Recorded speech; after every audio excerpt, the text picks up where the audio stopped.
Ya, bueno, entonces hoy vamos a trabajar en esto, que es parte todavía de lo mismo que es de las biomoléculas, pero es de las, disculpe, proteínas y los ácidos nucleicos, ¿ya? Recuerde, cualquier duda, cualquier cosa, no se olvide en comentarme vía chat para yo poder, eh, ¿cuánto se llama? Explicarle lo que necesite. Ya, a ver, eh, bueno, recordando la clase anterior, ay, perdón. Recordando la clase anterior, empezamos a hablar de las biomoléculas en general, hablamos de las biomoléculas inorgánicas y también hablamos de las biomoléculas orgánicas, de estas dos principalmente, que son los carbohidratos y los lípidos, ¿cierto? Sus funciones, las características, cómo las podíamos dividir, de qué estaban hechos también. Lo mismo en ambos casos, ¿cierto? Eh, Bueno, lo vimos la semana pasada, que a todo esto no habían subido el video, algo de haber pasado ahí en la subida de los videos, pero lo están subiendo ahora, entonces ya me avisaron por interno que lo estaban subiendo ahora, así que también ahí lo van a tener para que ustedes lo puedan revisar si es que tienen alguna duda o cosas por el estilo. ¿Ya? Bien, objetivos de esta clase, básicamente reconocer la importancia nuevamente del carbono, porque estamos todavía viendo las biomoléculas orgánicas, por lo tanto todavía es preponderante el carbono.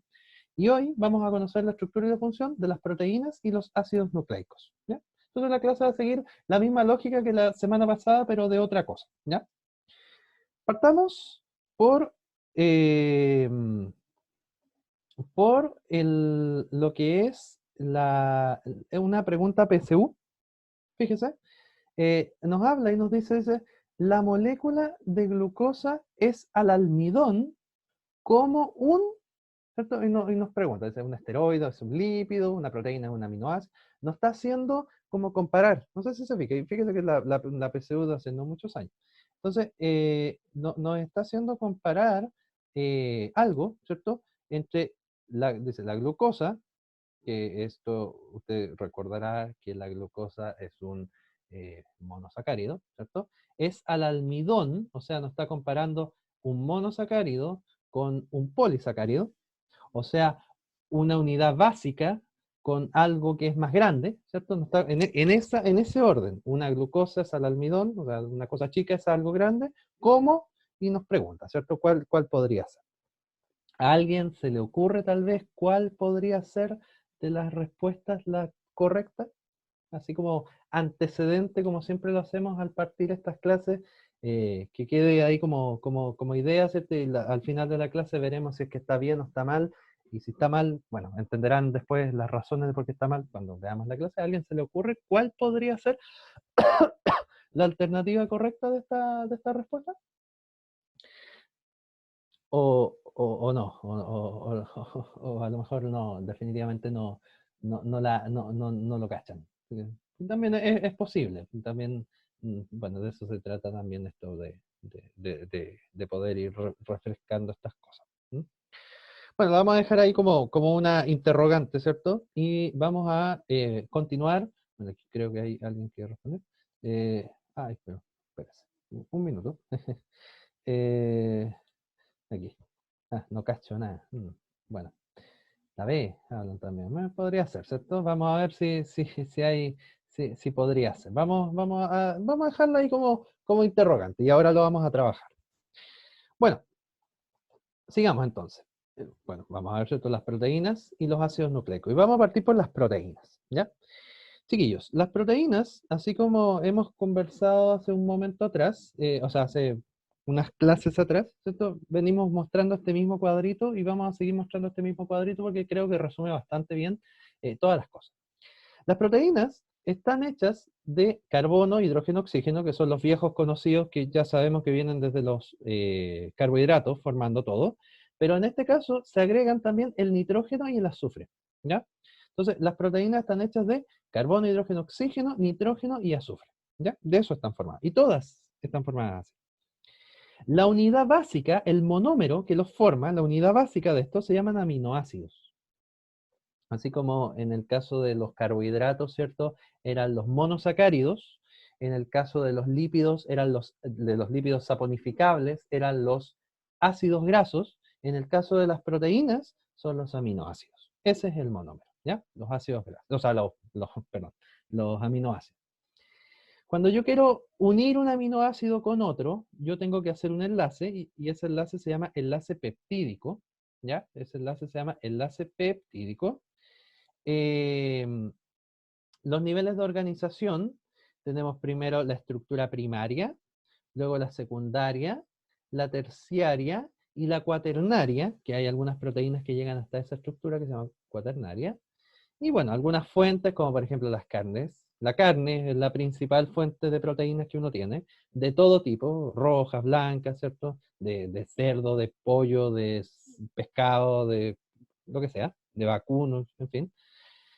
Los lácteos también traen hartas proteínas, la leche también trae proteínas, los huevos, pero la parte blanca, ¿ya? La clara, esa es la que trae proteína. Las yemas son puros lípidos. Las legumbres, algunos frutos secos también, en fin, ¿ya? Y bueno, las proteínas son esto, esto que usted ve aquí, que parecen que fueron cumpleaños, ¿no? Que son como serpentinas. Bueno, estas son las proteínas dibujadas bioinformáticamente, ¿ya? Pero ahí lo vamos a ver más adelante, qué significan estas serpentinas de colores y por qué son serpentinas y por qué a veces no son serpentinas, ¿ya? Entonces igual es interesante esta información, ¿ya? Bueno, entonces ahora vamos a continuar, ¿ya? Viendo lo que estábamos trabajando, ¿ya? Nuevamente recordar este pequeño cuadrito, ¿ya? Entonces, no olvidar, ¿cierto? Que cuando yo quiero formar una proteína, yo tengo un aminoácido, tengo otro aminoácido, tengo otro aminoácido, y la unión de muchos millones de aminoácidos me forma una proteína. ¿Y cómo uno esos aminoácidos? Los uno a través de enlace peptídico, ¿sí? Ese es el nombre que tiene ese enlace que une a los aminoácidos. Yo sé que esta materia puede ser fome, ¿eh? Si yo lo entiendo porque, de hecho, si usted me pregunta a mí si es fome, sí, yo creo que es una de las materias más fome que hay en biología, pero bueno, es lo que hay y que hay que saber, ¿ya? Bueno, entonces, partamos por la unidad básica, que es el aminoácido, ¿ya? Esta es la unidad básica de una proteína, un aminoácido. Y esta maraña de cosas que usted ve aquí, en realidad se puede dibujar más fácil que esto. Porque esto está así y está bien que esté así para poderlo uno estudiar. Pero en realidad en la práctica uno lo dibuja más fácil. Y aprenda a dibujar bien un aminoácido. O sea, cuando uno dibuja bien un aminoácido, en realidad uno lo debería dibujar así. Pero para dibujar bien sintéticamente, usted tiene que hacer un carbono central, que yo le dije la semana pasada y hace rato ya que el carbono tiene la potencialidad de formar 4 enlaces, ¿sí? Y ahí están los 4 enlaces porque era tetravalente, acuérdese. Y este carbono va a estar unido a un hidrógeno por uno de esos enlaces. Por otro de esos enlaces va a estar unido a un grupo carboxilo, así se llama, grupo carboxilo, que si usted mira esto es lo mismo que aquí, COOH, es lo mismo, carboxilo. Por otro lado, va a estar unido a un grupo que se llama grupo amino, que es este, el grupo amino, y por otro lado, va a estar unido a una cosa que se llama radical, que es esta R.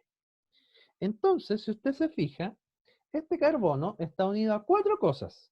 Está unido a este grupo que está acá, que se llama grupo amino. Está unido a esta cosa que está acá, que se llama grupo carboxilo. Y está unido a esta cosa que está acá, que es un hidrógeno, ¿cierto? Es un hidrógeno. Y está unido a esta cosa que está acá, que se llama radical. Si usted se fija, y vamos aplicando la materia que ya hemos visto, yo le dije que el carbono era tetravalente, ¿verdad? Y aquí queda clarito que es tetravalente, porque se une a 4 cosas. Pero se une a 4 cosas que son distintas. Fíjese, 4 cosas distintas. ¿Cómo se llamaba ese carbono que se unía a 4 cosas distintas?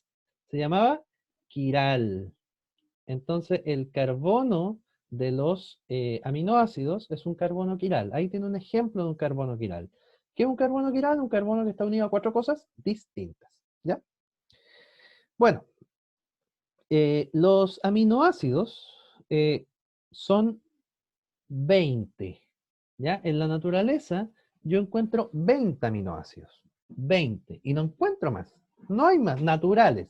Sintéticos, millones. Pero naturales, y los que a mí me importan, tanto para la PSU como para la vida real, son 20. ¿Ya? Para la PSU, lo bueno es que no hay que sabérselos, no hay que saber los 20 aminoácidos. No, eso no es requisito de la PSU, pero sí saber esto que te estoy mostrando. O sea, no tienes que saberte cómo se llaman ni cuál es la clasificación de eso no entra en la PSU. Pero sí hay que saber las características que tienen estos, que son estas que te estoy mostrando acá. Lo que sí hay que saber, que esos 20 aminoácidos, yo los puedo clasificar en dos grandes grupos. Unos que se llaman esenciales y unos que se llaman no esenciales.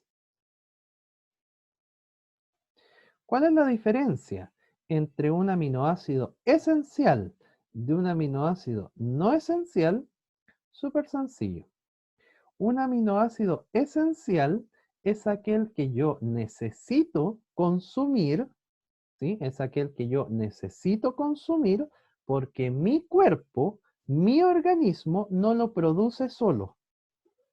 No se produce de manera, por así decirlo, automática o autónoma. Mi cuerpo no es capaz de producirlo, entonces yo lo necesito consumir de la dieta.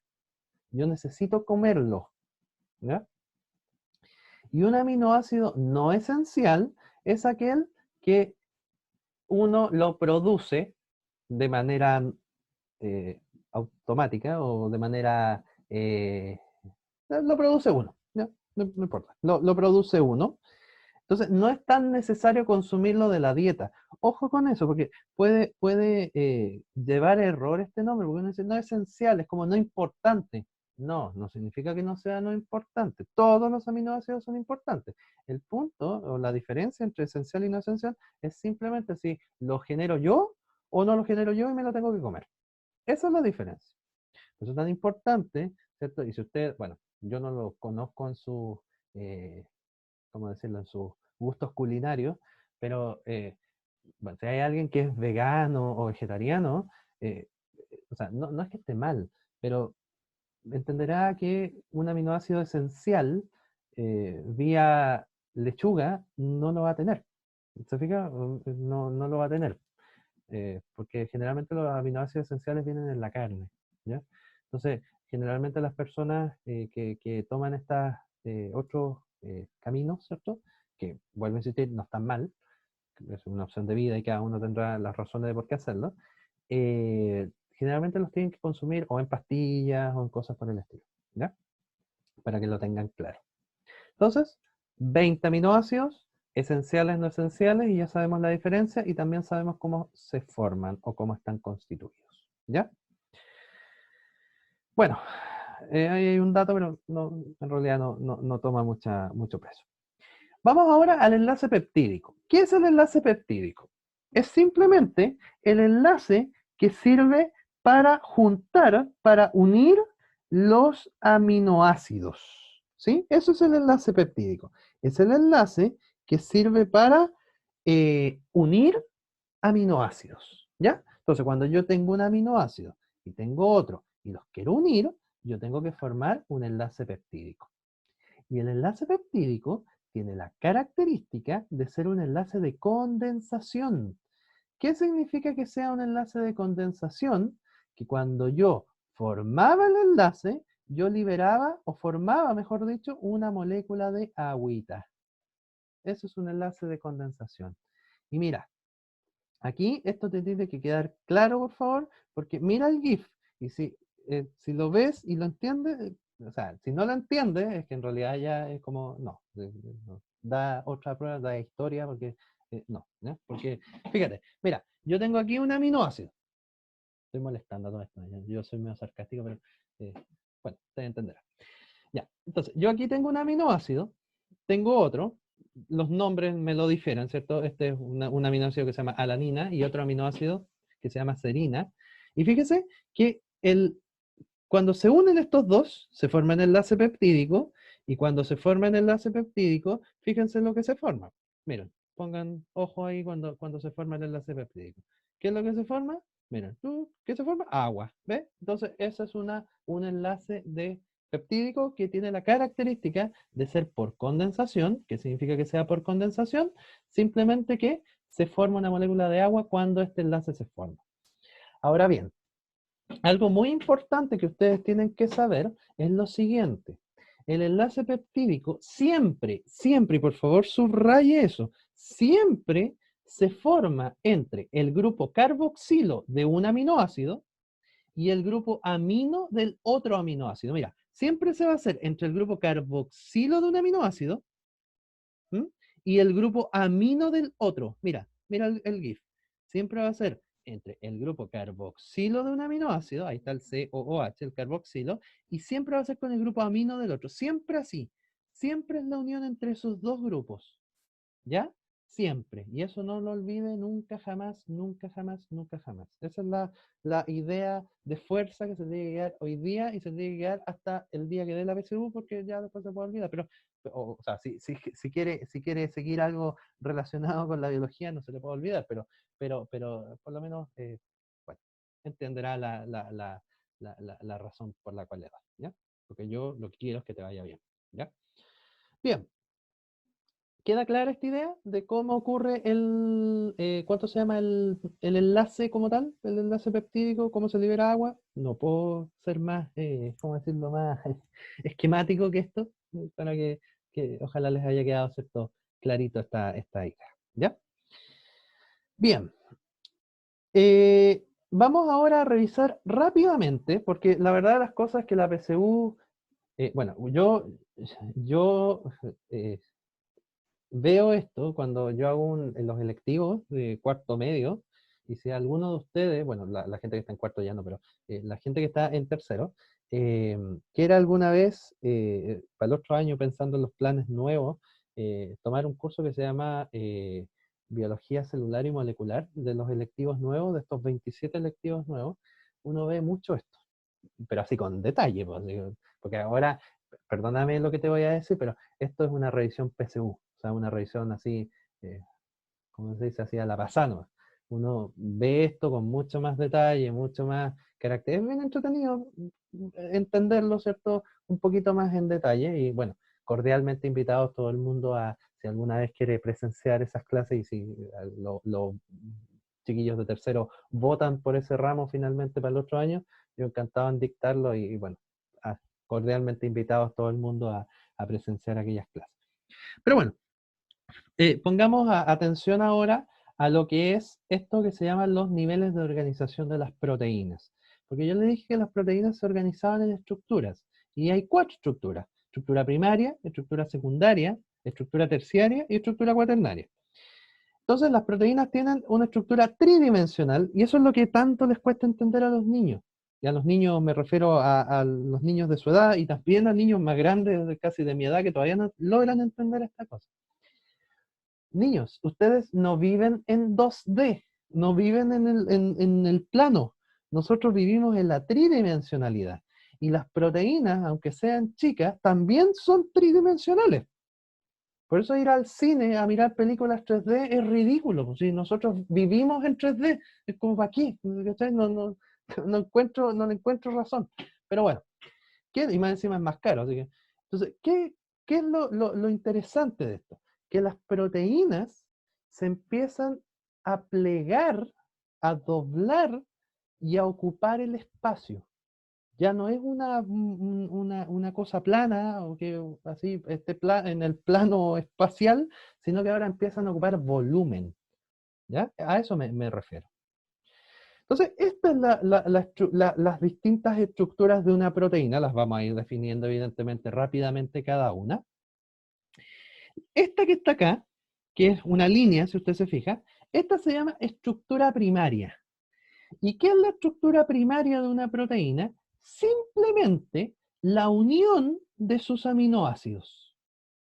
O sea, cuando yo tengo un aminoácido unido con otro, unido con otro, unido con otro, y así sucesivamente, a través del enlace peptídico, acuérdense que con ese enlace se unían. Entonces, cuando yo tengo la unión de muchos aminoácidos unidos a través del enlace peptídico, perfecto, lo que tú tienes es una estructura primaria de una proteína. Punto. Entonces, idea de fuerza de la estructura primaria, unión de aminoácidos de manera lineal a través de enlace peptídico. Y se acabó el cuento. No tenemos nada más que conversar de eso. Cuando usted esta secuencia lineal la empieza a doblar, la empieza a plegar en el espacio, usted pasa a lo que se llama la estructura secundaria.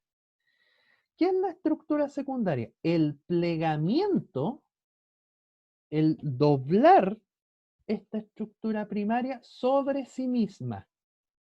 ¿Sí? El doblar esta estructura sobre sí misma.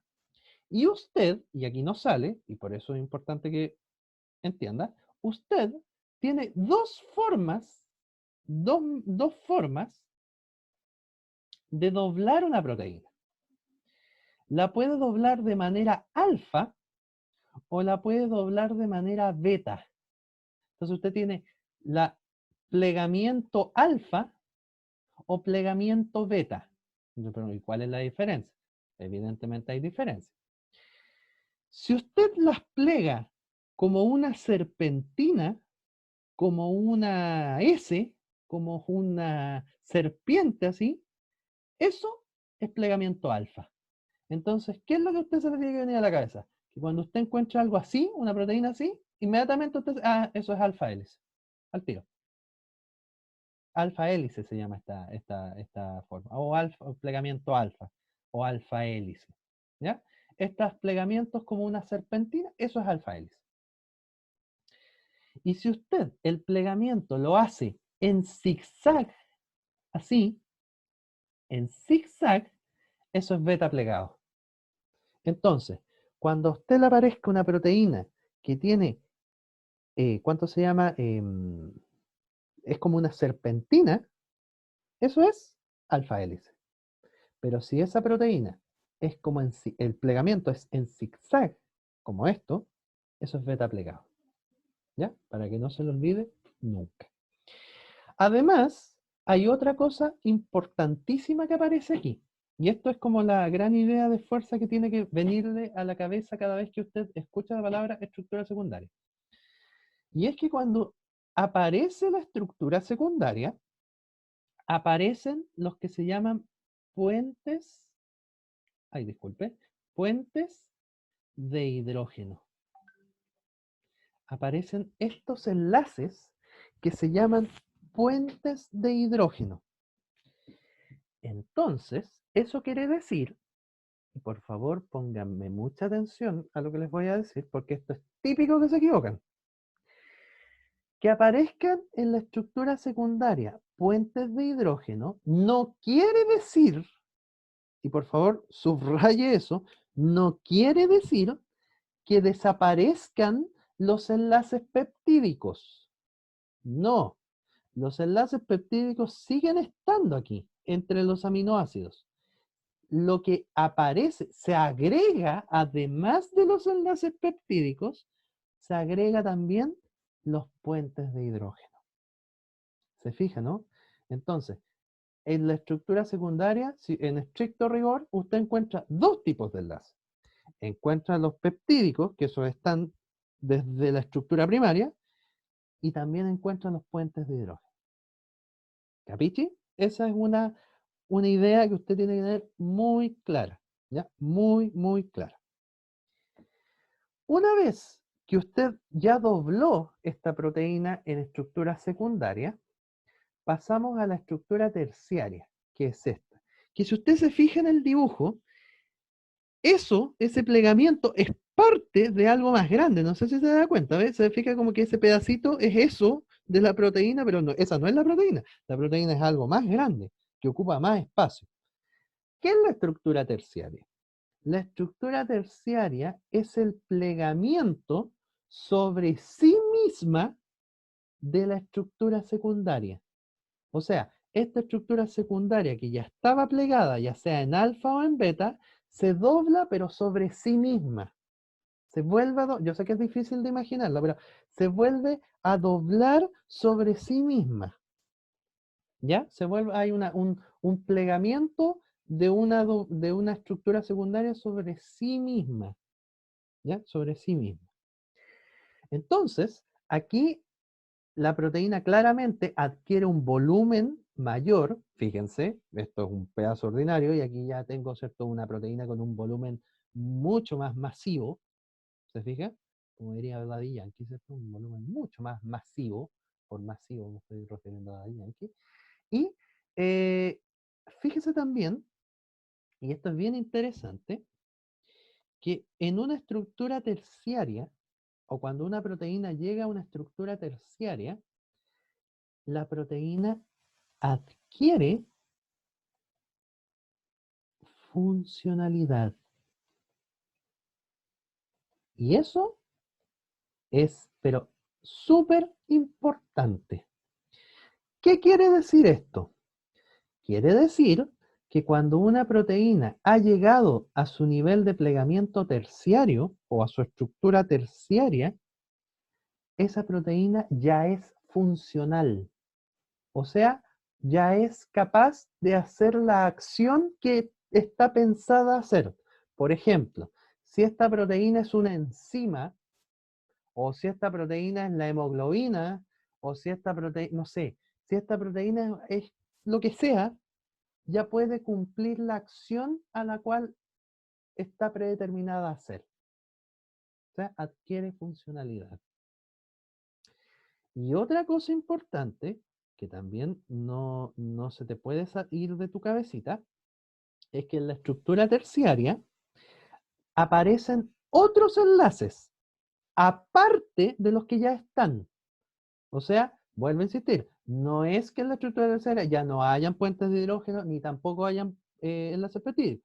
Siguen estando, pero ahora aparece otra estructura, disculpe, enlace más, que se llaman los enlaces disulfuro, o también llamados enlaces SS. Los enlaces SS o enlaces disulfuro son típicas de una estructura terciaria. Si usted ve un mono alguna vez que le dicen, esto es una proteína, y le preguntan, ¿en qué estructura está? Y usted mira esa proteína y se da cuenta que hay enlaces SS, usted inmediatamente no titubee ni nada, usted marca inmediatamente la alternativa que diga estructura terciaria. Porque una de las características de la estructura terciaria, aparte de que la proteína adquiere funcionalidad y toda la maraña de cuestiones que yo le dije, es que aparecen los enlaces disulfuro, aparte de los puentes de hidrógeno y aparte de los enlaces peptídicos. O sea, esta estructura terciaria también, y asócialo por último con el nombre, terciario de 3, también tiene 3 enlaces distintos. Tiene los peptídicos, tiene los puentes de hidrógeno y también tiene los disulfuro. ¿Ya? No olvidar aquello. Entonces, uno podría cortar el cuento aquí, po. Uno podría decir, ya, pues si ya adquiere funcionalidad, ¿para qué voy a seguir doblándola? Y uno podría, y la gran mayoría, si yo quisiera ser bajadero en esto, la gran mayoría de las proteínas llega hasta aquí nomás y no sigue más, porque ya adquirieron funcionalidad. Pero hay algunas proteínas, porque yo ya les dije hace un tiempo atrás, en biología siempre hay excepciones, hay algunas proteínas que se complejizan un poco más. Y esas proteínas que se complejizan un poco más llegan a esta estructura que se llama la estructura cuaternaria. Las proteínas que llegan a la estructura cuaternaria se llaman proteínas complejas. ¿Ya? Proteínas complejas. ¿Ya? Ese es el nombre que tienen. Y la razón de llamarse así es súper sencillo, porque son más complejas, porque son más, están formadas de más cosas. Cuando una proteína llega a una estructura cuaternaria, que esto, ojo, no todas las proteínas llegan a estructura cuaternaria, eso no lo olviden, algunas solamente logran llegar a este nivel de complejidad, solo algunas. Cuando las proteínas llegan a un estado cuaternario, o mejor dicho, ¿qué es una estructura cuaternaria de una proteína? Es cuando usted une más de una sola estructura terciaria en una sola gran proteína. Vuelvo a reiterar, una estructura cuaternaria es la unión de más de una estructura terciaria dentro de una gran proteína. Todo esto es una sola proteína, pero se fija que está formada de varias formas iguales a esta. Aquí hay una, ahí hay otra, allá hay otra que es de otro color, pero se pone de otro color porque eso quiere identificar que no están en el mismo plano, que están por detrás, ¿ya? Allá hay otra, pero todas son estructuras terciarias. Y aquí usted encuentra 4 estructuras terciarias juntas formando una sola gran proteína. Entonces, ¿qué es una proteína cuaternaria? Una estructura cuaternaria de una proteína, la unión de más de una subunidad terciaria. La unión de más de una subunidad terciaria formando una gran proteína. Este ejemplo, de hecho tiene nombre, esta es la hemoglobina, la que anda dentro de tus glóbulos rojos y que es la encargada de llevar el oxígeno y también parte del CO2. Esta es una proteína cuaternaria, por ejemplo. Ahí tiene usted un ejemplo, ¿cierto?, de que existen proteínas cuaternarias y no son tan desconocidas como uno podría pensar. ¿Dudas, preguntas, consultas? ¿Algo en especial que no les haya quedado claro de esto? ¿O todo clarito? ¿Sí? Seguimos entonces. Bien, seguimos entonces. Recuerden hablarme al chat, por favor, porque de repente sale la notificación de que alguien me habló, pero de repente me puedo confundir, así que no se les olvide, ¿ya? Bien, entonces ahí está, ¿cierto? Primaria, secundaria, terciaria y cuaternaria. Me había olvidado que estaban esos números. Ya, ¿cuáles son funciones de las proteínas? Y esto es bien interesante e importante que lo tenga clarito. Las proteínas, chiquillos, tienen millones de funciones. De hecho, los biólogos tenemos un dicho. Los biólogos me refiero a las personas que dedicamos nuestra vida a estudiar, ¿cierto?, la biología. Nosotros siempre decimos, no te pueden caer mal las proteínas. No te pueden no gustar las proteínas. Por mucho que no te gusten, te tienen que gustar igual. Porque en biología todo son proteínas. Y si usted se ha dado cuenta, el sistema inmunológico, prácticamente todos son puras proteínas, que las citoquinas, que la interleuquina, que la quimioquina, que la complemento, que la otra cuestión, que aquí, que allá. Puras proteínas. Y ahí es un ejemplo. El resto son, mira, ni les digo, la cantidad de funciones distintas que cumplen las proteínas. Entonces, aunque uno las odie, las tiene que amar igual, porque son como ese amor imposible, ¿cierto? Que es una cosa que no te pueden no gustar.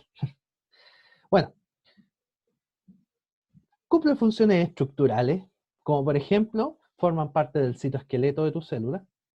Todas tus células tienen en su interior esta cosa que se llama el citoesqueleto, que más adelante veremos cuando estudiemos específicamente el citoesqueleto. Te vas a dar cuenta que está formado de puras proteínas. También actúan como receptores, el complejo mayor de histocompatibilidad, tomando en cuenta ¿cuánto se llama? Las clases de inmunología. Ya, ahí tienes, ¿cierto? Un ejemplo de que sirven como receptor. Los interferones también, ¿cierto? En fin, ¿ya?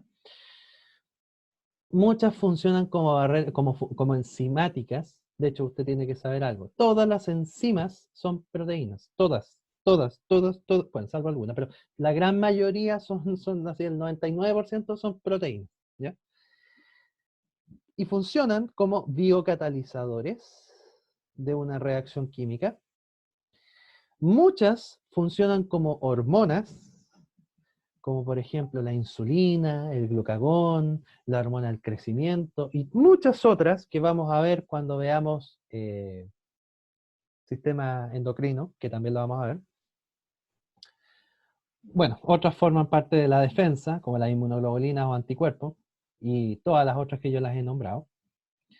Como transporte, como por ejemplo llevando los gases respiratorios, como la hemoglobina, como carrier de algunas hormonas, como carrier es como, ¿cómo decirlo? Como un bote, como un botecito que anda por la sangre que lleva a las hormonas esteroidales, o a las hormonas que son lipídicas, que no pueden ir por la sangre solas. También ahí tiene un ejemplo. Como unidad contráctil, tus músculos, queridos y queridas, están llenas de proteínas, y específicamente dos: la actina y la miosina, que son dos proteínas muy interesantes, que son pololos, estos dos, ¿ya? Y no es chiste, estos dos se gustan entre sí, y se pegan, y cuando se pegan se genera la contracción muscular. Más adelante lo vamos a ver cuando veamos parte ya del lectivo, así que yo creo que bastante más adelante, pero ahí vamos a ver la función de la actina y la miosina para la contracción muscular. Y algo bien importante, y eso por favor quiero que los deje bien claro, y si es posible, anótelo bien para que no se lo olvide.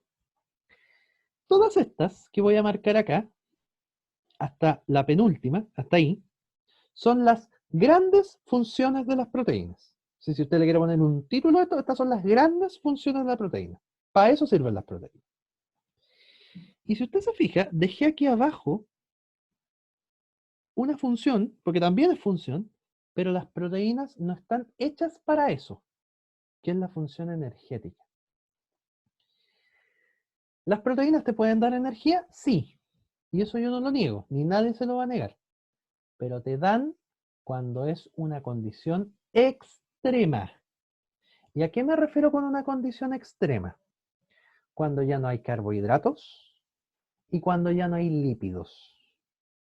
O sea, si usted en su cuerpo, por ejemplo, no come, no sé, le da la cuestión y no come más, le hace huelga de no comer, van a empezar a pasar los días y claro, pues, primero los carbohidratos, porque yo ya le dije, ¿cierto? Cuando hablamos de la clase de carbohidratos, que eran de uso rápido. Entonces, lo primero que se va a gastar, los carbohidratos. Después de que se gasten los carbohidratos, van a seguir los lípidos, que eran la reserva energética. Y una vez que se acaben los lípidos y que ya no haya nada más, me voy a ir a las proteínas. Entonces, ¿qué es lo que pasa? ¿Y por qué pongo esto como le pongo harta énfasis a esto? Porque resulta que si yo empiezo a ocupar a las proteínas para dar energía, piensen súper sencillo. Estoy sacando, por ejemplo, una enzima que está haciendo un proceso, por ejemplo, convirtiendo A en B, y esa es la función de esa enzima, la estoy sacando de esa función para destruirla y generar energía. O sea, estoy matando procesos celulares que no debería por qué matar para producirte energía para mantenerte vivo. Entonces, por eso las proteínas dan energía, sí, pero están pensadas como el último recurso.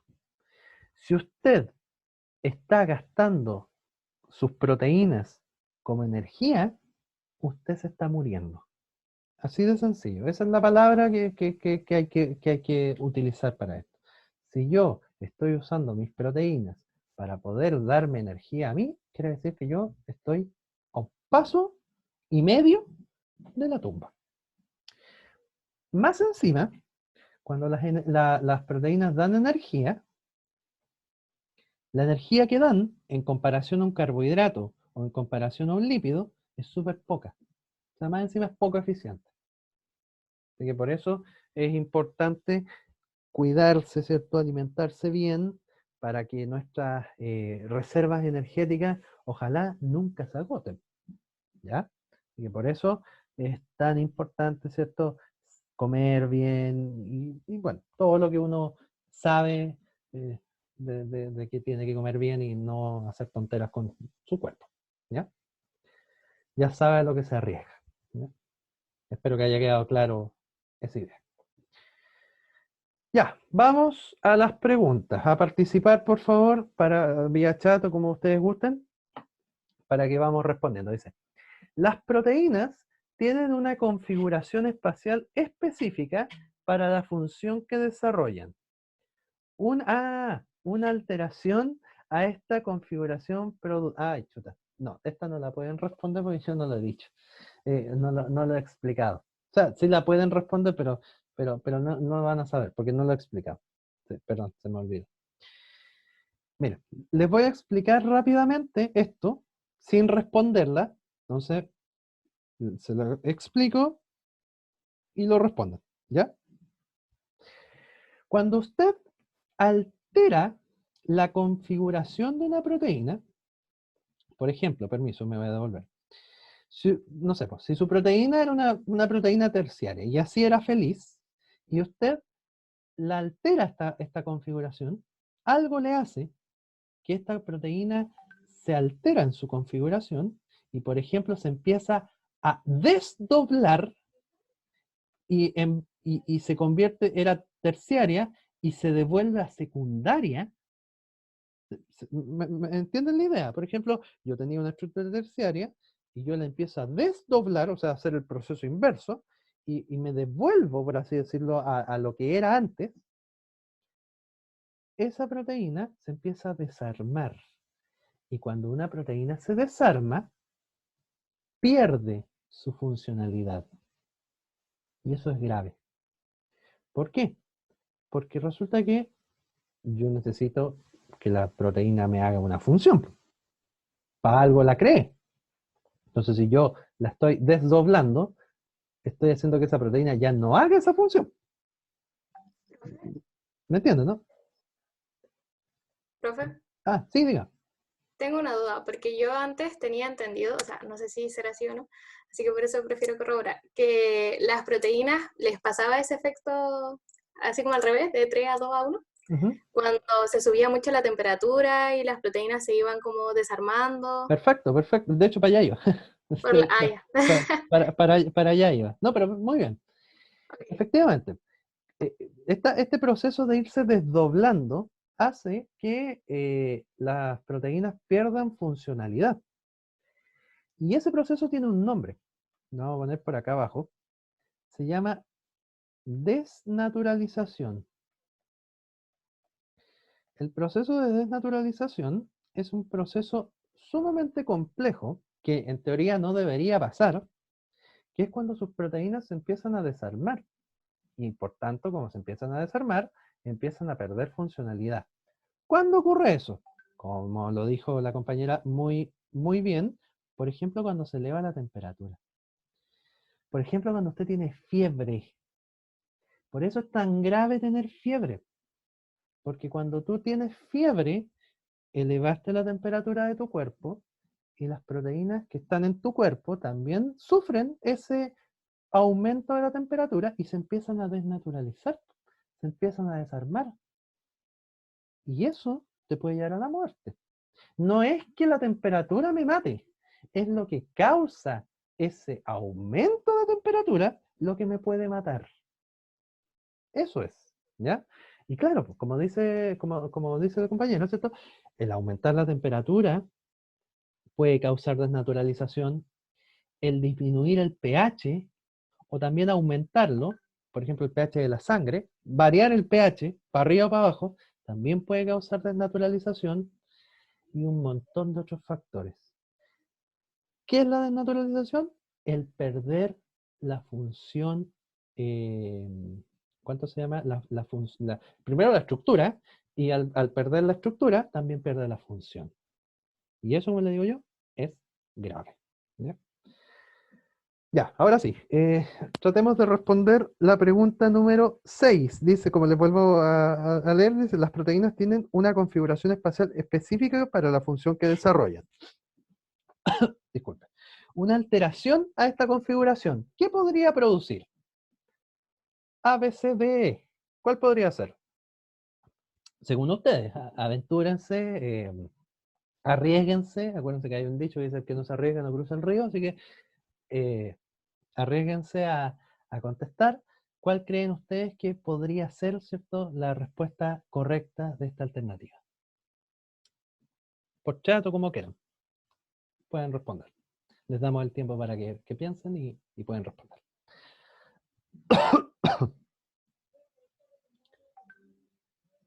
A ver, tenemos aquí algunas respuestas, esta vez, parece. Perdona, que tengo que mirar acá. Ya, me dicen B o A. Ya, parece, ¿cierto? Parece ser como que hay como dos respuestas correctas. No, pero hay una. Ya, veamos. Veamos. Ya, veamos. Gracias por su participación. Dice, dice, pérdida irreversible de la función proteica. Sabemos que va a perder la función, ¿cierto? Pero el punto es si es irreversible o bien si es reversible, ¿cierto? Ya. La respuesta correcta, para que la tengan ustedes también, es la D. Aunque esta respuesta yo también la discutiría. ¿Por qué? Porque, mira, yo les voy a dar finalmente la respuesta correcta que yo creo cuál es, ¿ya? Por si acaso. Yo les voy a dar la respuesta correcta que yo creo cuál es y me van a entender y cuando me entiendan se van a dar cuenta la razón. Así que no se preocupen, ¿ya? Mira, no, si no valió, no se preocupen. No, sí. Ya, mire. Acá hablan de la D, ¿cierto? Porque efectivo, pues si yo la desarmo, va a disminuir la acción de la proteína, va a perder su función, ¿cierto? Entonces, ¿podría ser? Sí, podría ser. Pero también podría ser que esa disminución de la función de la proteína eh, va a ser, y eso tienen que tenerlo claro, puede ser en algunos casos irreversible. O sea, se pierde la forma de la proteína y por tanto se pierde de manera irreversible la función. O también a veces puede ser reversible. Pero, ¿por qué no podría ser la B? Porque aquí dice siempre reversible. Y eso es mentira, porque no siempre es reversible. Entonces, la respuesta correcta podría ser o la D o la A. ¿Ya? Podrían ser esas dos respuestas correctas.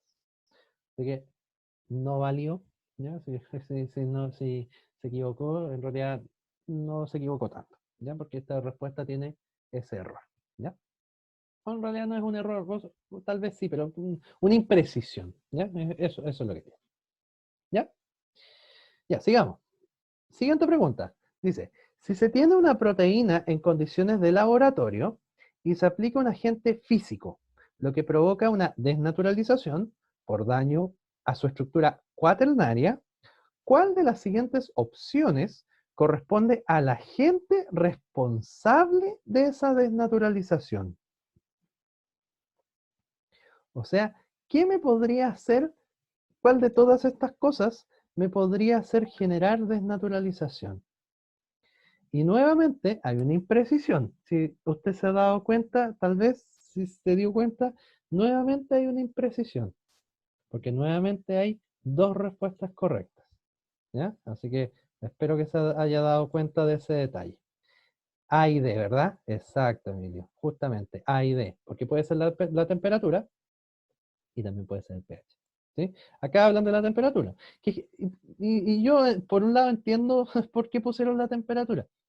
Eh, ¿Y por qué digo por qué pusieron? Porque estas clases, estas específicas de biomoléculas, no las hice yo. Entonces, no, yo entiendo la razón de por qué pusieron la A. eh, Porque generalmente es por temperatura. Pocas veces varía el pH, pero cuando varía el pH, también genera desnaturalización. Entonces, es como, ¿cuál es más común? La temperatura, porque esa varía más que el pH. Pero bueno, como les digo, es una imprecisión. Pero A y D, en estricto rigor, están bien. ¿Ya? Mira, otra pregunta dice, la siguiente figura representa una molécula de hemoglobina. Pero esto no lo van a poder responder porque no se los he explicado. Entonces, ahora se los voy a explicar, y qué bueno que salió esta pregunta para poderlo explicar, para que puedan entender cómo está formada una molécula de hemoglobina. Antes de responder, entonces les voy a explicar. Sabemos que la hemoglobina, porque se los dije, es una proteína cuaternaria, ¿cierto? Tiene la característica de ser de estructura cuaternaria. Pero esta hemoglobina, que está formada por 4 subunidades terciarias, fíjese, 4 subunidades terciarias, cada una de esas subunidades en su interior tiene un grupo que se llama grupo hemo. Ahí le falta una O. Se llama grupo hemo. ¿Ya? Hemo. Así con H, no como los hemos de la tribu urbana. Hemo de hemoglobina. ¿Ya? Entonces, cada una de estas subunidades tiene un grupo hemo. Y en ese grupo hemo, al interior de ese grupo hemo, hay un átomo de fierro más 2, de ion ferroso. Y esa es la razón, por si nunca le ha pasado, o tal vez sí le ha pasado, pero no sabía el por qué, pero le había llamado la atención, de que cuando uno se corta un dedo, por ejemplo, y se chupa sangre, la sangre tiene sabor a fierro. ¿Por qué tiene sabor a fierro? Porque tiene fierro. Y el fierro lo tiene dentro de la hemoglobina, dentro de este grupo, que se llama el grupo hemo. Cada una de estas subunidades tiene un grupo hemo. Entonces, como hay 4 subunidades, también hay 4 grupos hemo. Y es justamente en este grupo hemo, específicamente en el ion ferroso, en donde se pega el oxígeno. Ahí se pega el oxígeno. Cuando se transporta, ahí va acoplado el oxígeno. Entonces, una molécula de hemoglobina es capaz de llevar 4 oxígenos. ¿Sí? Y eso no se lo olvide. Una molécula de hemoglobina es capaz de llevar 4 oxígenos. Entonces, evidentemente, como llevan poquitos, hay muchas hemoglobinas para poder llevar mucho oxígeno. En cada glóbulo rojo hay millones de moléculas de hemoglobina. Entonces, cada glóbulo rojo lleva millones de cantidades de oxígeno, pero cada hemoglobina solamente puede llevar 4 oxígenos. Esta proteína presenta estructura cuaternaria. ¿Y por qué presenta estructura cuaternaria? Dice, la vamos a responder entre todos. Dice, A está formada por 4 subunidades distintas. Y esa podría ser, ¿cierto? B dice, consta de más de una cadena polipeptídica. Y eso también podría ser. Presenta un átomo de hierro en cada grupo hemo. Bueno, eso es una característica de la hemoglobina, por lo tanto, eso no lo hace cuaternario, a eso me refiero. No responde a la pregunta, a eso me refiero. D dice, tiene una masa molecular muy elevada, y eso tampoco responde a la pregunta. Y E dice, presenta una estructura globular. La respuesta correcta, como es B. Y bueno, nuevamente hay una imprecisión. ¿Por qué? Porque claro, las estructuras cuaternarias, por definición, estaban formadas por más de una subunidad terciaria distinta. Entonces, si nos vamos a esa definición, la A está correcta. Entonces la gente, si alguien pensó en la A, está bien. Pero la B también está bien. ¿Por qué? Porque resulta que si está formada por más de una subunidad terciaria, quiere decir que cada subunidad es una proteína independiente. Entonces, si cada subunidad es una proteína independiente, cada una es una cadena polipeptídica, o sea, cadena de proteínas de manera independiente. Por eso consta de más de una cadena más de una cadena de proteínas, claro, consta de 4 distintas. Entonces, en ese sentido, esa también es correcta. Entonces, A y B están bien, ¿ya? Para que tengan esa característica, ¿ya? Ya, pasamos ahora a nuestros amigos y nunca bien ponderados ácidos nucleicos, ¿ya? Vamos a pasar a trabajar a la última biomolécula que nos queda por ver, que es los ácidos nucleicos. Perdón que tome agüita, pero me hace. Ya, misma tablita de siempre. ¿De qué están formados los ácidos nucleicos? Carbono, hidrógeno, oxígeno, nitrógeno y fósforo. ¿Cuál es la diferencia entre una proteína y un ácido nucleico en sus elementos? Que la proteína tiene carbono, hidrógeno, oxígeno, nitrógeno y azufre, y esta tiene carbono, hidrógeno, oxígeno, nitrógeno y fósforo. Entonces, si usted aquí en vez de fósforo tiene azufre, esto es una proteína. Y si aquí tiene fósforo, y si aquí tiene fósforo, esto es un ácido nucleico. Es un detalle, pero importante, ¿ya? Así como las proteínas, ¿cierto? Eran los aminoácidos, la estructura básica acá se llaman nucleótidos, ¿ya? Ese es el nombre que tienen. Cuando usted quiere juntar nucleótidos, uno tras otro, usted forma un enlace que se llama fosfodiéster. Ya lo vamos a ver, ¿eh? Cuando usted quiere juntar un nucleótido al ladito de otro, eso se llama enlace fosfodiéster. Pero lo interesante es que los ácidos nucleicos forman cadenas. Entonces, si usted quiere los nucleótidos están acá, supongamos que estas pelotas que estoy dibujando en esta cadena son los nucleótidos. Si usted quiere juntar ese nucleótido con ese con ese con ese, y así respectivamente, usted tiene que formar entre ellos un enlace fosfodiéster. Pero como les digo, los ácidos nucleicos tienen la característica de formar cadenas. Entonces, acá va a haber otra cadena formada por nucleótidos. Entonces, si usted quiere juntar esos nucleótidos con ese, enlace fosfodiéster. Pero si ahora usted quiere juntar las cadenas, si usted quiere juntar estas dos cadenas, usted forma un puente de hidrógeno. Entonces, hay dos tipos de enlaces: los fosfodiéster y los puentes de hidrógeno. Fosfodiéster es para unir nucleótidos, enlace puente de hidrógeno para unir cadenas. ¿Cuál es la función principal y única de los ácidos nucleicos? Almacenar y transmitir la información genética. Ahí están guardados todos tus genes y todo lo que tú le vas a pasar, si es que algún día quieres ser padre o madre, a tus hijos. ¿Ya? Toda tu información genética, o bien toda la información genética que te pasaron, ¿cierto? Tus papás a ti. Y hay dos tipos de ácidos nucleicos y no hay más. ¿Qué son? El ácido desoxirribonucleico, que se llama ADN, y el ácido ribonucleico, que es el ARN. Solamente estos dos. Entonces, ahí, ¿cierto? Estas nuestras famosas estructuras, ¿cierto? La estructura del ADN, que ya la vamos a estudiar un poquito más en detalle. Y eso es lo mismo, esta es lo mismo que esta, pero mirada de arriba. Así como si yo la tomara y la mirara desde arriba, desde superior. ¿Ya? Bien, vamos a estudiar un poquito en detalle esto, tanto el ADN como el ARN, porque si bien es cierto, son muy parecidos, tienen diferencias. Y esas diferencias de repente son las que importan. ¿Ya?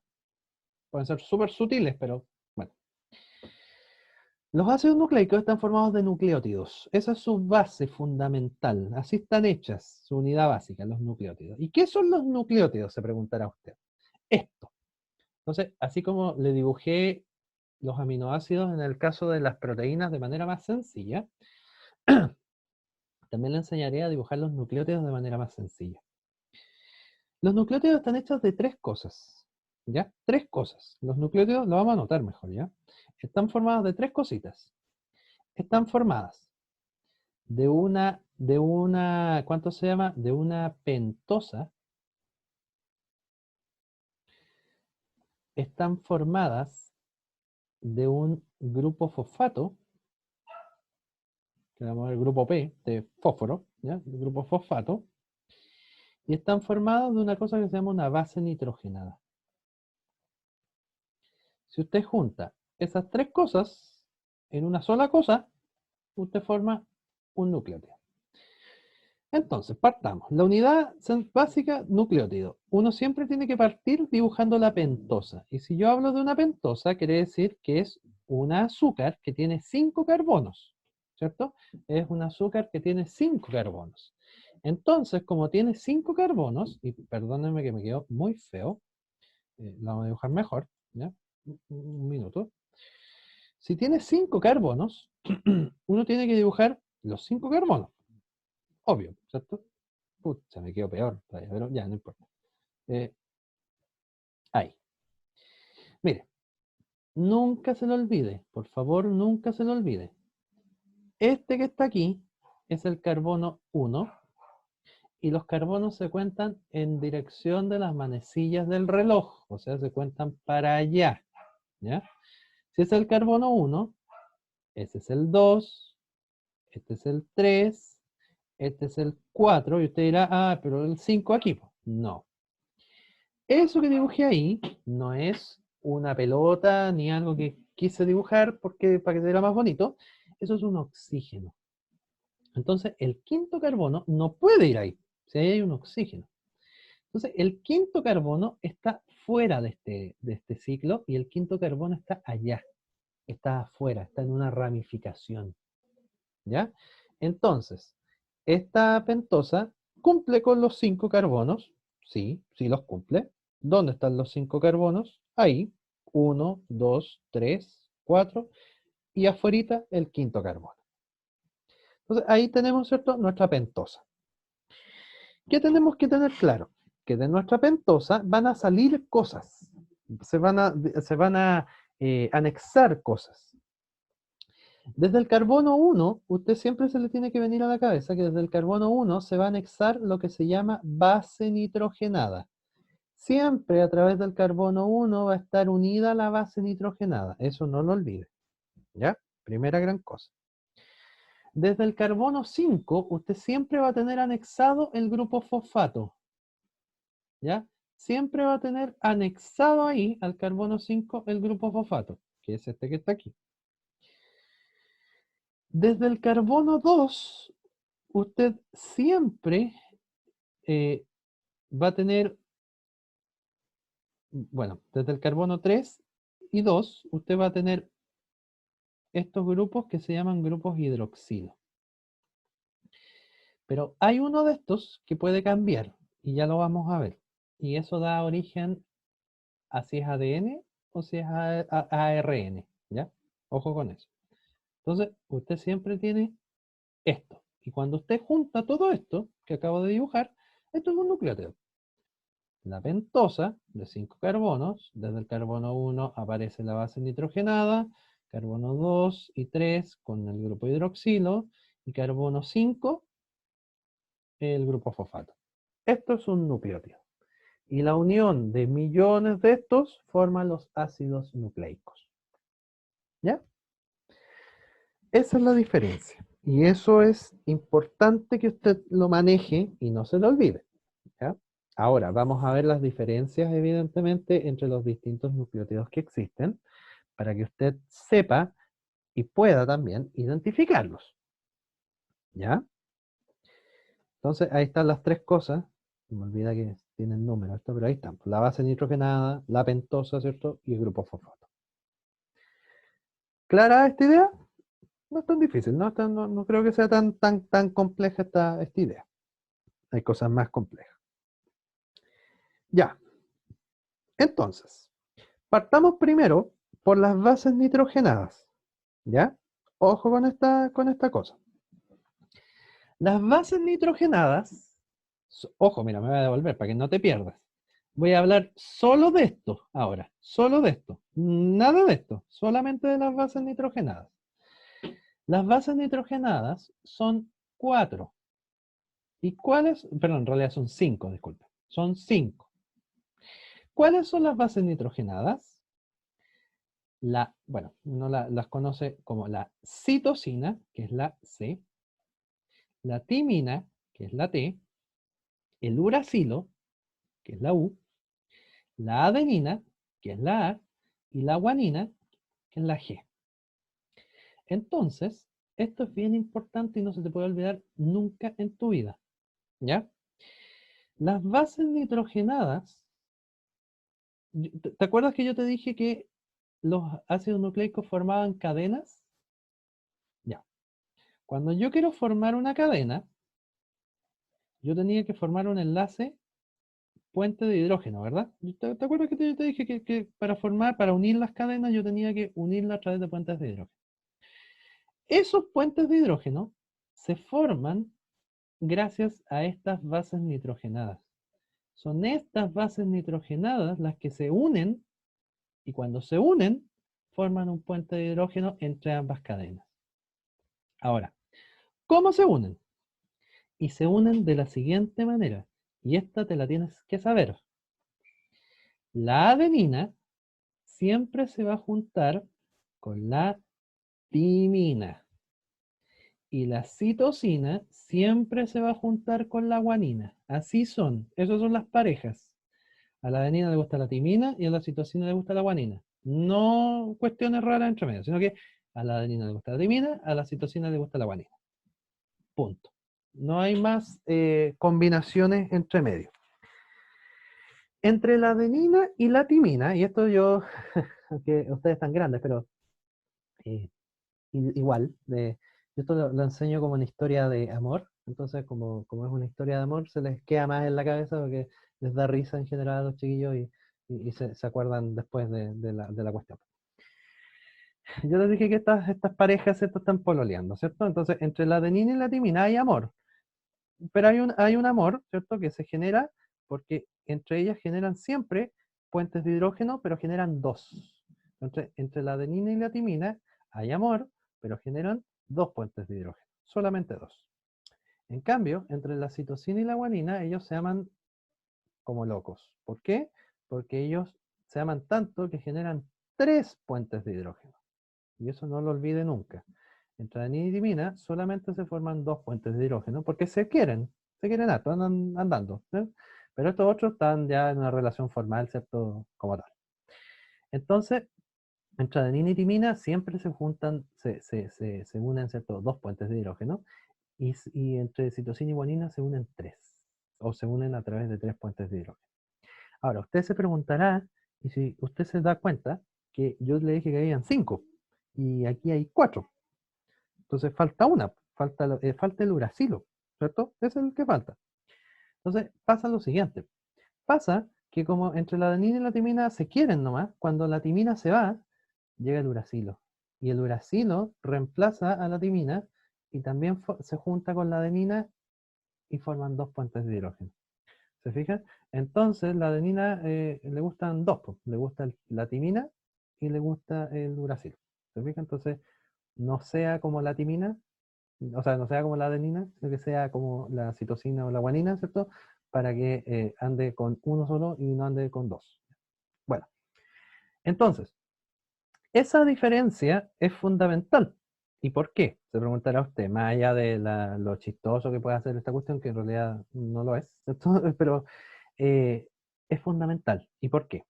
Porque cuando la adenina está con la timina y a usted le aparece timina en un ácido nucleico, usted inmediatamente se le tiene que venir a la cabeza que eso que está viendo es ADN, porque en el ADN hay timina. Pero si ahora usted a la adenina la ve junto con el uracilo, a usted inmediatamente se le tiene que venir a la cabeza que eso es ARN, porque en el ARN hay uracilo. Entonces, si usted ve timina, usted inmediatamente tiene que saber que esa cadena de ácidos nucleicos que usted está viendo es una cadena de ADN, porque solamente en el ADN hay timina. Y si usted ve uracilo en una cadena de material genético, usted tiene que saber que esa cadena es ARN, porque el ARN, en el uracilo, disculpe, solamente está presente en el ARN. ¿Ya? Entonces, ahí hay una diferencia importante entre ADN y ARN, que uno tiene timina y el otro tiene uracilo. Los puentes de hidrógeno también son importantes. ¿Ya? Lo otro, las bases nitrogenadas se pueden clasificar en dos grupos, las pirimidinas y las purinas, o también estas se llaman bases pirimídicas, y estas bases de acá se llaman bases púricas. ¿Ya? Cualquiera de los dos nombres es correcto. Bases púricas o purinas y las bases las pirimidinas o pirimídicas. Cualquiera de los dos nombres también está bien. ¿Quiénes son pirimidinas? Pirimidinas son la citosina, la timina y el uracilo. ¿Quiénes son bases púricas? La adenina y la guanina. Entonces, si usted se da cuenta y es observador, siempre una base púrica se une con una base pirimídica. ¿Se fija, no? Siempre una base púrica, como la adenina, se une con una base pirimídica, como la timina. Siempre una base púrica, o sea, bueno, en este caso es pirimídica, como la citosina, se une con una base púrica. ¿Se fijan? Siempre es una con otra. No pueden ser dos de la misma familia juntas. ¿Ya? Siempre es dos distintas. Ahora, ¿cómo sé, cómo diablo me logro aprender esto y me lo logro meter en mi cabeza? Porque se me va a olvidar cuál es pirimídica, cuál. Ya. Bueno, esto es una forma. Yo la enseño como mi gran método o forma. Eh, ¿Cuál de estos dos nombres es más largo? Este, ¿no? Entonces este es el que tiene más. Punto. Y ahí ya uno se puede acordar cuál es el que tiene más y ya puede sacar por descarte cuál es el otro. ¿Cuál es otra forma de acordarse también? Fíjense en las formas. Las pirimidinas tienen un anillo. ¿Se fijan, no? Tienen un puro anillo. Eso no es un benceno, pero un anillo. En cambio, las purinas tienen dos. ¿Se fijan, no? Entonces, esa también es otra forma de identificarlas. Las pirimidinas tienen un puro anillo y las purinas tienen dos. ¿Ya? Entonces, mi forma al menos de acordarme es siempre pirimidina. Pirimidina, el nombre es más largo que purina. Entonces, como pirimidina es más largo, entonces esta tiene más que esta. Y claro, esta tiene tres y esta tiene dos. Ya, esa es una manera de identificar, ¿cierto? ADN de ARN, porque ya sabemos que timina solamente está en el ADN y uracilo solamente está en el ARN. Pero la otra forma, que finalmente es la más importante, porque esta es una forma visual, pero esta es una forma más química, es que la pentosa, ahora voy a hablar de la pentosa, la del azúcar, también cambia. Mire, ambas son pentosas, porque ambas tienen 5 carbonos. ¿Dónde están los carbonos? Ahí, mira, mal el lápiz que estoy porque son azules. Entonces, ¿dónde están los carbonos? Ahí, ahí, ahí van 3, 4 y el quinto carbono que está afuera. Lo mismo acá, carbono 1, 2, 3, 4 y el carbono que está afuera. Entonces, ambas son pentosas. Pero mira, por favor, sé observador, ¿cierto? Es mirar, ¿ya? Así que no es tan complejo. Fíjate que esta pentosa de acá, en el carbono número 2, tiene un OH, que era lo que yo te decía que tenían las pentosas en el carbono 2, un OH.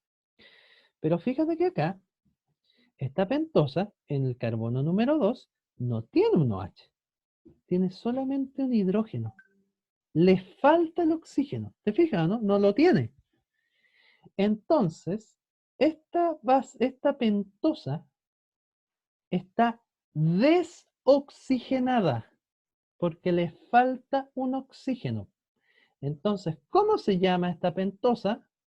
Se llama desoxirribosa. ¿Y por qué se llama desoxirribosa? Porque le falta un oxígeno. ¿Se fijan? Entonces, como le falta un oxígeno, porque está desoxigenada, entonces esta pentosa se llama desoxirribosa. Y la pentosa del tipo desoxirribosa forma el ADN. En cambio, esta pentosa sí tiene el oxígeno. No está desoxigenada, está con los oxígenos completos. Entonces esta pentosa se llama ribosa. Y cuando usted tiene una ribosa, usted forma el ARN. ¿Se fija? Esa es otra diferencia muy importante para yo distinguir la diferencia entre ADN y ARN. Si usted tiene una pentosa del tipo desoxirribosa porque le falta un oxígeno, no está, eso es una desoxirribosa y esa forma el ADN. O bien, Si usted sí tiene los oxígenos completos, entonces eso es una ribosa y las ribosas forman el ARN. Por eso el ADN se llama ácido desoxirribonucleico, de ahí viene esa D, de desoxirribo. ¿Y de dónde viene ese desoxirribo? De la desoxirribosa. En cambio, este se llama ácido ribonucleico. ¿Y por qué de ribo? Porque ribo de ribosa, de la ribosa que lo forma. ¿Ya? De ahí vienen las diferencias en sus nombres. ¿Ya? Para que sepan. Entonces ahí están las diferencias. No olvidar, voy a volver a anotar así rapidito, adenina con timina doble enlace o con uracilo y citosina triple enlace, que son, acuérdense que son puentes de hidrógeno, ¿cierto? Entre ellas. ¿Qué me interesa hablar de esto ahora también, que se me fue? ¿Ah? Tanto detalle que de repente se me van las cosas. Mira, se da cuenta que siempre hay una púrica con una pirimídica y viceversa. Siempre hay una púrica con una pirimídica. Entonces, si usted junta las bases púricas, que son la adenina y la guanina, ¿cierto? Y junta las bases pirimídicas, ¿sí? Y junta las bases pirimídicas, por otro lado, usted tiene que tener una cosa que es muy obvia, pero importante, que usted entre púricas y pirimídicas, usted siempre tiene que tener un 50% entre ambas. O sea, no pueden haber más púricas que pirimídicas. No pueden. Siempre tienen que estar iguales. ¿Ya? Siempre tienen que estar iguales. Esta proporción se llama la proporción de Chargaff. ¿Ya? La proporción de complementariedad de bases de Chargaff. En donde, ¿qué dice Chargaff? Simplemente dice que tiene que existir un 50% de bases púricas. ¿Sí? De bases púricas. Y un 50% de bases pirimídicas. Tiene que existir lo mismo. No puede haber más púrica que pirimídica. Entonces, hagamos un ejercicio, mira, para que lo podamos entender. Ya, vamos a hacer lo mismo, ¿ya? Adenina con timina, citosina con guanina. Si yo les digo que hay, no sé, 20% de adenina en una muestra de ADN, ¿cuánto de guanina debería haber? Si hay 20% de adenina, ¿cuánto de guanina debería haber? Respuesta. ¿Cuánto debería haber? 30.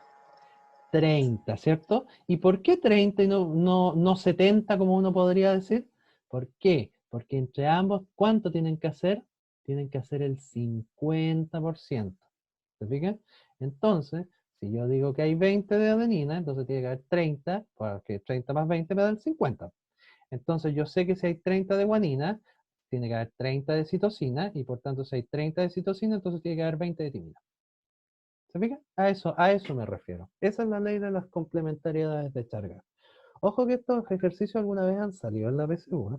Así que ojo con eso. Siempre entre púricas y pirimídicas tiene que cumplirse el 50%. ¿Ya? No olvidar. Ya. Vamos ahora a lo ya último, voy a ir cerrando esto, que es el grupo fosfato. ¿Ya? El grupo fosfato. El grupo fosfato sabemos que se encuentra en el carbono 5 de la pentosa, ¿cierto? Entonces, como se encuentra en el carbono 5 de la pentosa, este es el que forma finalmente los enlaces que unen a los nucleótidos. Y esos se llaman enlaces fosfodiéster. ¿Ya? ¿Cómo se llaman los enlaces que unen nucleótidos? Fosfodiéster. ¿Ya?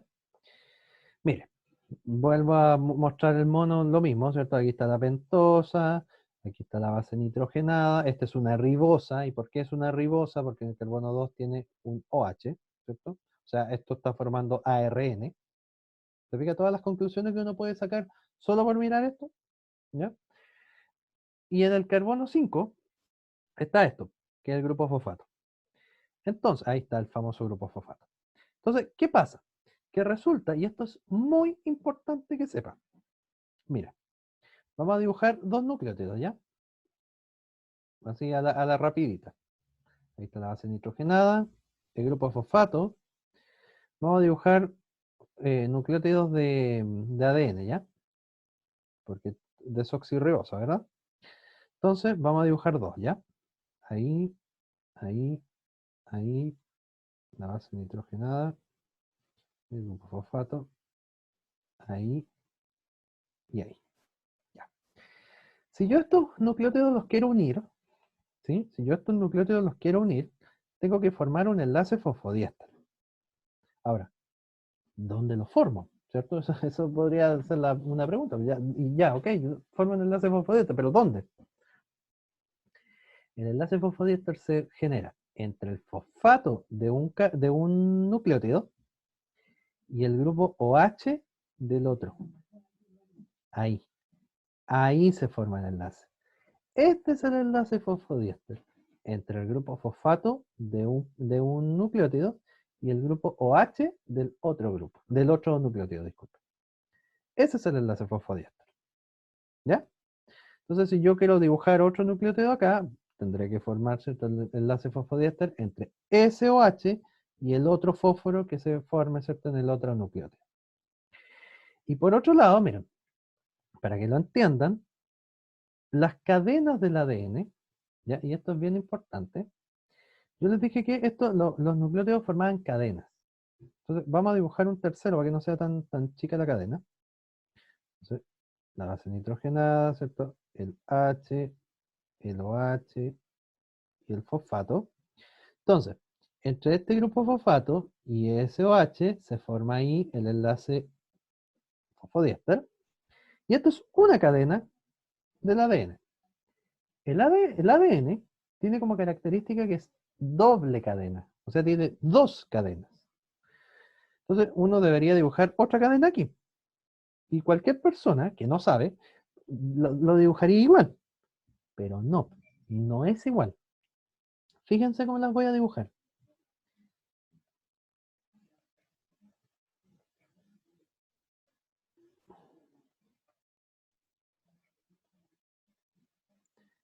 ¿Qué tiene de diferente?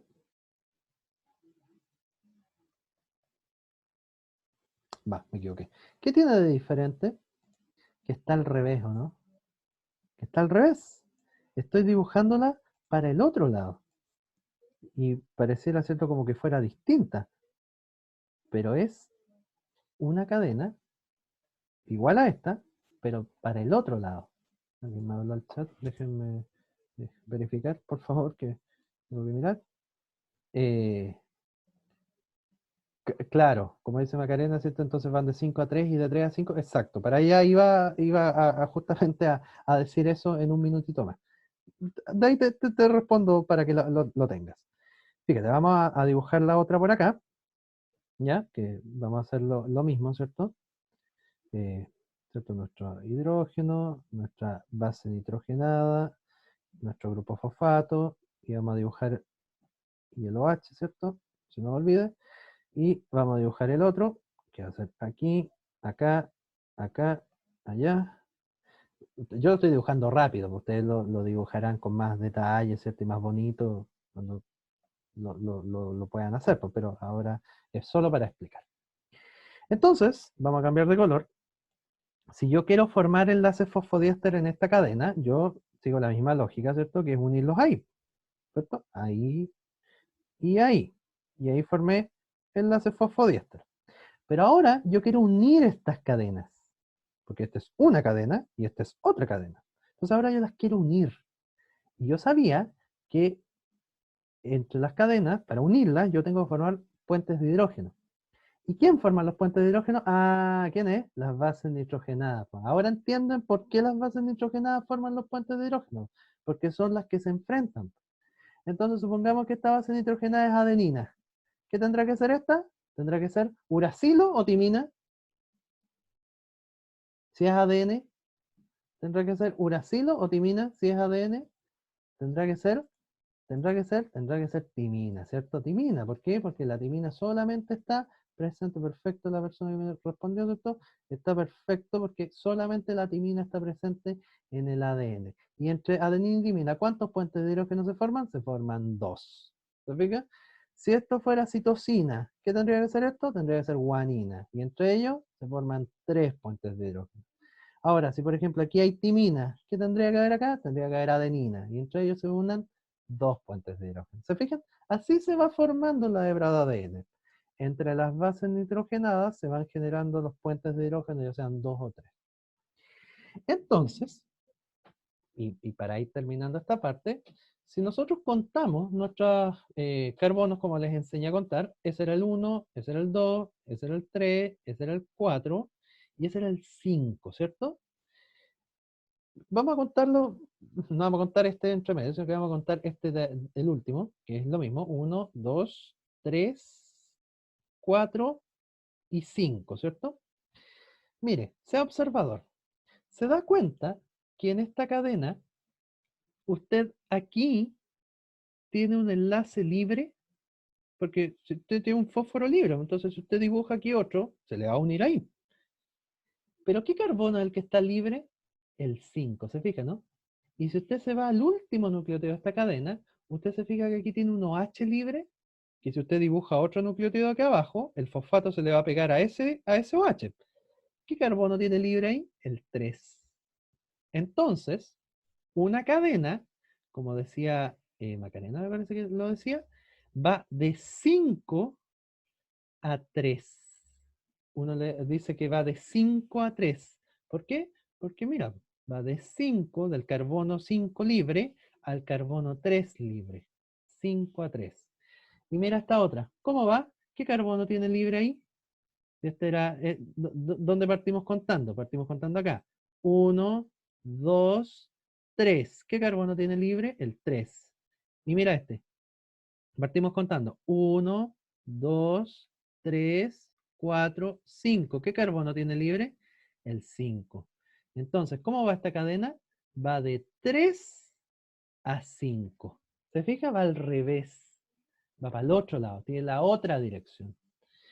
Entonces, como una cadena va de 5 a 3 y la otra va de 3 a 5, van en direcciones opuestas, uno dice, y voy a anotarlo con otro color porque con amarillo no se ve nada, uno dice que las hebras de ADN son antiparalelas. Antiparalelas. ¿Qué significa que sean antiparalelas? Que van en sentidos opuestos. Una va de 5 a 3 y la otra va de 3 a 5. Son antiparalelas. Yo sé que me he pasado un minutito del tiempo, ¿eh? Pero quiero terminar pues, para que aprovechemos la clase. ¿Ya? No queda mucho en todo caso, ¿eh? Así que para que les quede muy clara esta idea de la diferencia, ¿cierto?, entre las hebras de ADN, y espero que con este dibujo eh, digno, no quedó tan feo, pero digno, ¿cierto?, que acabo de hacer, les haya quedado claro cómo se forman las hebras de ADN. ¿Ya? Ahora ya a lo mejor lo pueden entender un poco mejor. Bien. Hay un tipo, y con esto es como un dato freak. Hay un tipo de nucleótido que es un nucleótido especial, que todo el mundo conoce, o todo el mundo que conoce biología lo conoce, pero no sabe que es un nucleótido. Y te lo voy a dibujar, mira. Es un nucleótido igual que todos, ¿ya? Mira, va a tener una base nitrogenada, que va a ser de adenina, ¿ya? Esa va a ser la base nitrogenada. Va a tener aquí un OH, o sea, es un ribonucleótido, porque es de ARN. Va a tener aquí el OH, aquí va a tener carbono 5, y aquí va a tener, en vez de un fosfato, va a tener 3. Va a tener 3 fosfatos. Se fija que es un nucleótido modificado, ¿no? ¿Quién será este amigo? ¿Lo conocen? ¿Sabrán quién es? Este es el adenosin trifosfato. ¿Quién es el adenosin trifosfato? El ATP. La energía celular que uno siempre conoce, que es el ATP, esto es el ATP, un nucleótido modificado. El adenosin, ¿y por qué se llama adenosin? Porque tiene adenina, trifosfato, porque tiene 3 fosfatos. Ese es el ATP que a mí me genera energía, ¿cierto? Y que yo genero la mitocondria y todo lo demás. Es un nucleótido modificado.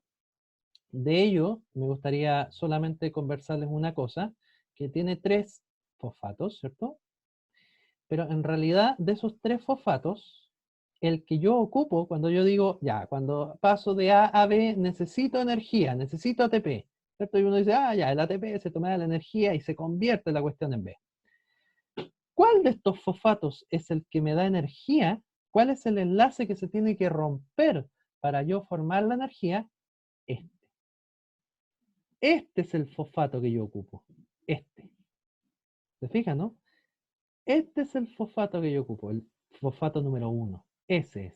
Ese es el que yo ocupo para obtener o para, claro, digo, para obtener o ocupar, mejor dicho, la energía. Cuando uno dice que un proceso se ocupa energía, este es el fosfato que se ocupa. Este, el número 1. ¿Ya? Ahí. Entonces, miren, si ahora ocupé ese fosfato, ya no está, lo ocupé. Entonces ahora me quedaron 2 fosfatos. Entonces, ¿cómo se pasa a llamar este? Adenosin difosfato. Entonces, por eso, de repente ustedes ven que cuando dicen, ya, cuando se ocupa ATP, ese ATP se convierte en ADP. ¿Y qué ADP, adenosín difosfato? Claro, porque uno de esos fosfatos se ocupó, pues. Entonces ya se ocupó, entonces ¿cuántos fosfatos le quedan? 2. Entonces, ¿en qué se transforma? En ADP. Así de sencillo. Ese era un dato freak, ¿cierto? Que es importante que ustedes conozcan, ¿cierto? Del ATP, que uno siempre conoce y habla, sepan que es un nucleótido, ¿ya? Igual es interesante. Ya, fíjense. Entonces, yo tenía 2 tipos de enlaces químicos que en realidad ya los nombramos. El enlace fosfodiéster, que se genera siempre entre el carbono número 3 de uno de los nucleótidos y el carbono número 5, en realidad el fosfato que está unido al carbono número 5 del otro. ¿Sí? Como les mostré ahí, ahí en realidad. Tanto el fosfato de uno y el OH del otro. Ahí, esa es la unión que ocurre, ¿cierto?, entre ambos, y eso se llama enlace fosfodiéster. Y el otro son los puentes de hidrógeno que ocurren entre las bases nitrogenadas, y serán 2 en caso de ser adenina y timina, y serán 3 en caso de ser citosina y guanina.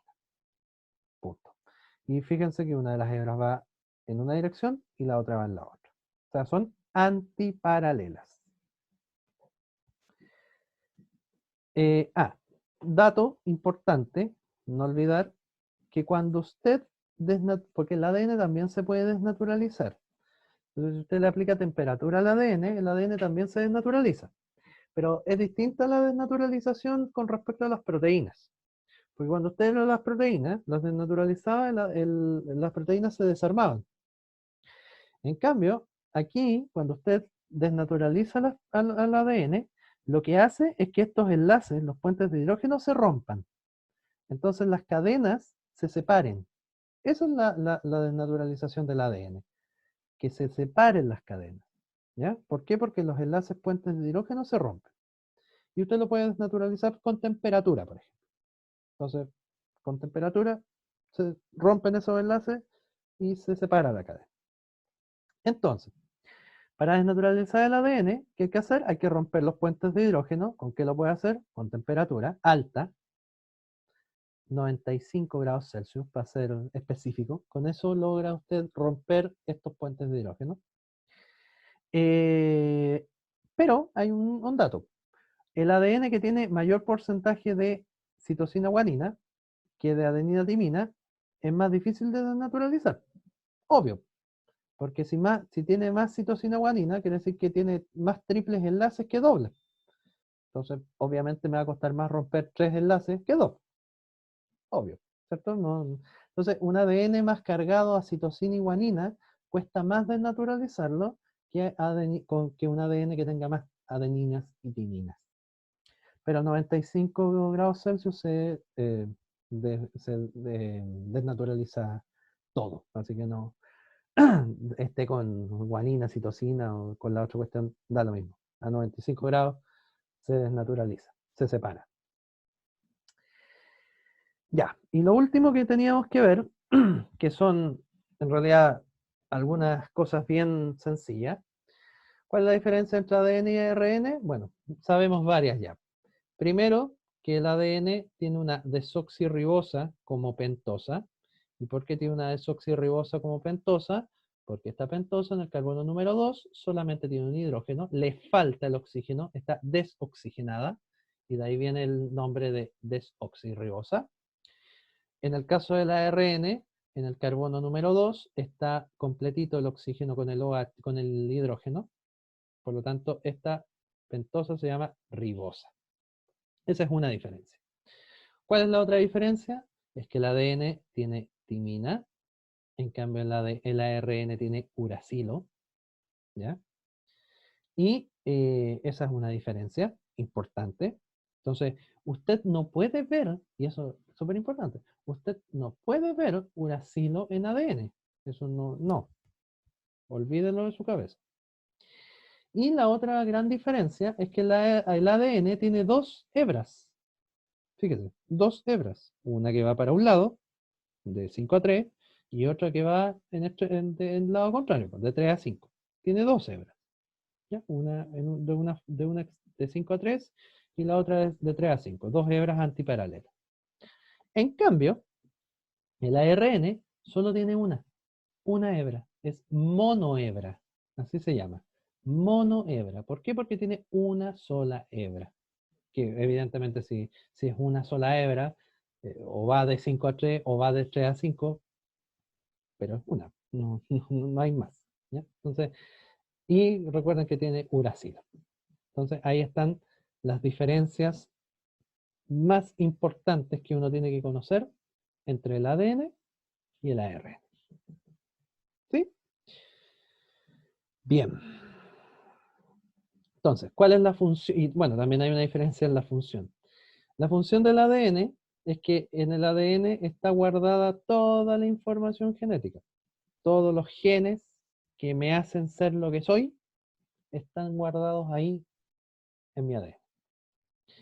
En cambio, el ARN es una molécula que sirve como un intermediario, que es como, ¿cómo decirlo? Como el hermano chico del ADN. Sale, por así decirlo, en representación del ADN, porque como el ADN está guardado en el núcleo, ese ADN no se mueve de ahí, está ahí en el núcleo y no sale de ahí. Pero el que sale en representación del ADN para afuera del núcleo es el ARN. Es como el hermano chico, así cuando uno manda a comprarse el hermano chico, cuando lo mandan a uno, una cosa así, ¿ya?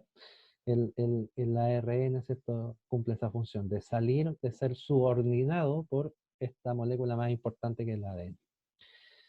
¿Ya?